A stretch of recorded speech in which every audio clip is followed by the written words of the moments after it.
marka la akhrido economically wax ku qoran saddex qodob. Number 1 infrastructure sama kaabayaal dhaqaalaha ku qoran. Kaabayaasha dhaqaale dekadu wada ka baxday wada gashay kaleeda. Bawrtu meel ay istaagay space meelaan.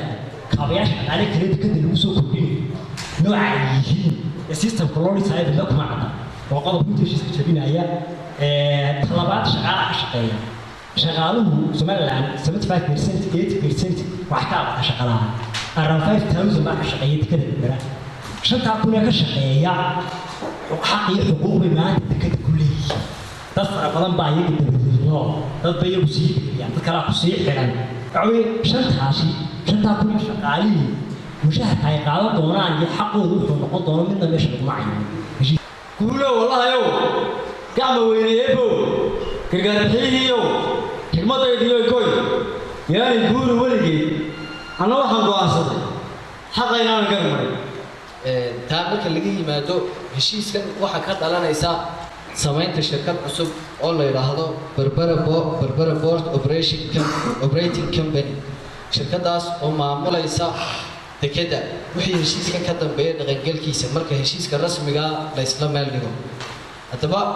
waxaan rabaa shirkadan inaan dhowr meelood ka dul istaago dhowr qodobka labaad ee heshiiskan kamida waxa weeye xarafkiisa ee shirkadu waxa ay maamulaysaa oo ay dhisaysaa shirkad dekada Berbera qaabka ay u dhisayso shirkadu heshiiska kuma cadda waxa ay ka bedelayso kuma cadda waxa kale heshiiska qodobkiisa kala kamida oo faqradda labaad ku sii jira dekad shirkadan Berbera Port Operating Company waxa ay la wareegaysaa dhammaan hantida hadda taala dekada Berbera hantida dekada Berbera hadda taala ma qiimeysna dawladdu waa inay soo qiimeyso loo diro niman expertise oo soo qiimeeya hantida hadda dekadeena dul taala inta ay tahay loo baahan yahay xeeldeerayaal dhaqaale xeeldeerayaal siyaasadeed waxa la rabaa ninka wasiirka oo markuu Saad Cali Shirawaal ka soo fadhiistay faa'iidada ku jirta uu leeyahay inuu keeno oo daliilkiisa burhaantiisa la yimaado nin la doodi kara oo aqoon ahaan iyo cilmi ahaan buu baan rabaa waxa inta dheer oo meesha tan aan laga maarmaan waa ilmaadeeyaalo way sugnayd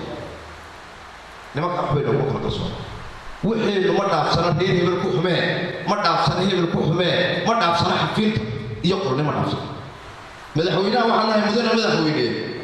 waxa tahay madaxweynaha iyaga ku qirsan waxa tahay odayga lagu daadweeyay mudana madaxweyne haddii aad dekada Berbera aad horumariso maalgashi caalami ah u hesho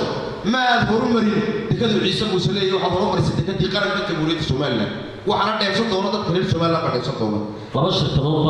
ayaa galay maalgashigu sidaa heshiiska ku qoran laba shirkadood oo midna Soomaaliland ka socod Berbera iyo waliba saasa shirkad cusub la sameeyay oo heshiiska waxaan ku arkaynaa joint venture agreement inuu jiro shirkad cusub oo gacayta la yiraahdo la abuuray meesha waxa yaala capital investment keeduna waa la inoo sheegay oo reer waxa la yiraahdaa 442 milyan ayay capital investment shirkadda cusub noqon doonta sheeriska sida loo kala yeelanaya waa 565 runtii marka luqadda caadiga dadka Soomaaliya ee bulshada ay u sheegayno boqolkiiba boqol waxa ka soo baxay dekada Berbera inaga qaadan jiray marka hore in la ballaariyo oo terminal cusub la sameeyo dekada Berbera awood dhaqaale way u leedahay heshiis Somaliland waqtigan gasho iyadoo Somaliland waxa ceeba inaan Somaliland lahayn xeerkii maalgashi oo ugu dambeysay wasiirkii loo xilsaaray wada firay magacaas jiro takaloo jirta waxa weeye xilligan Somaliland idaaba heshiis capacity inta leega ay galayso ma aha xilli Somaliland qaranka Somaliland wada dhameystiray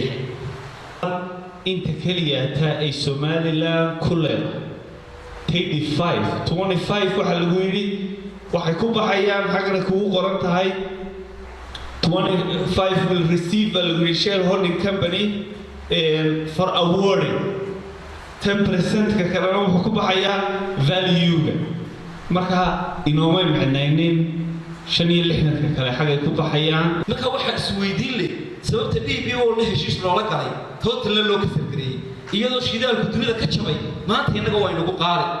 taasi runtii aad iyo aad bay qaranka dhabarjo ugu tahay Somaliland dekedeedaas oo ah il dhaqaale oo laf dhabarana reerna male raasna male gobollo male degmana male ciidana male